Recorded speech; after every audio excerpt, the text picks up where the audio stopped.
Well, it happened, gamers. I gave myself a week to remake Mimiron's head and turn it into a video. Did I make it in time? I don't know yet, but I hope it did. To start with, I appreciate every single view, but a lot of people skip to the end on these videos, which might turn out to be the death of my channel. I do my best to make the videos worth watching, but it's hard. If you appreciate what I do, dropping a like and maybe a comment would make a serious difference. Now, as you're undoubtedly aware, Ulduar is releasing a Wrath Classic, widely regarded as the best raid in the history of the game, had Throne of Thunder sucked. This comes with some hype I am eager to leech off.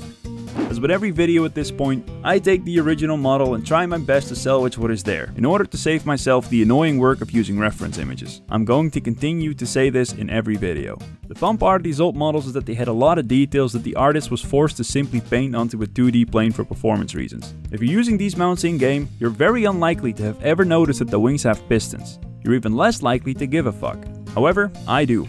And since I live in 2023 and don't have a lead artist female dogging at me, I get to liberate them from the 2D space and bring them to life. Whereas Classic WoW was developed for the processing power of a fire alarm, by the time Wrath came out, actual computers had been invented. This means higher res textures, which means more texture space, which means fewer components reusing the same parts of this texture space. Yeah, you get it. This meant that I could keep a lot of the texture layout the same as in the original model, meaning the original textures would still fit in my updated version, and I could reuse some parts of it as groundwork for the new textures, saving me time on the stupid uninteresting parts. Fun little experiment. The texturing was going to be a test of my abilities. In my Mechanics Rider video, you're watching me begin my journey as a hand-painting texture artist. For pretty much all my videos since then, I had the geometry of the model to guide a lot of the texturing. For this model, however, the face, which happens to also be the focal point, contains a bunch of 3D details which I would need to paint onto a flat 2D surface. In other words, I would need to use actual skill. Seeing as I'm a junior artist, my workflow boils down to fuck around until it looks good, which is kind of a mix between a one-size-fits-all and a one-size-fits-nothing approach. But I did what I do. I don't want to spend too much time auto-flating over the fact that I pulled it off, so I'll just hope that the comments will do so for me like 1,000 nibbling guppies.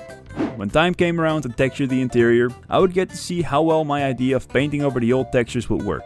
I could have spent time messing around with AI image upscaling for the original textures to see if I could get a higher res base and maybe need to spend even less time painting. But I could also just not do that. I went with that second option, reason being laziness, and I wanted to get some better practice painting over old textures, because mastering this could potentially save me time during the most boring parts of the process on future models. Another reason that I wanted to practice this method of painting over the original is that armor sets, even from Classic, do not have any parts that share the same texture space, meaning the retexturing could, in theory, pretty much entirely be approached this way. If, with some practice, painting over old textures would be as swift as I hoped it would be, well, I think you can put 2 and 2 together. I first started farming this mount during Mists of Pandaria, the days when popular garden vlogger Zekrar still made guides on how your transmog contributed to your DPS, and when we all still thought that making an expansion after a popular DreamWorks animated film would be an experiment to not see itself replicated. I farmed and I farmed. Like a boomer with a new phone, after many months, I still didn't get it. Even after I found out that I was supposed to farm Yoxaron, not Mimiron, for Mimiron's fucking head, I was still left unlucky. And to this day, sad as it is, I still don't have this mount that I probably wouldn't use anyway. Did anyone ask? No. But like I said, I have about a week to make this whole video, and I don't know what to talk about. I would have had a look at the lore behind the mount, but there is none. But enough lollygagging. My friends and enemies, I present to you, proudly, much like a cat leaving a decomposing rodent on your doorstep, possibly riddled with diseases.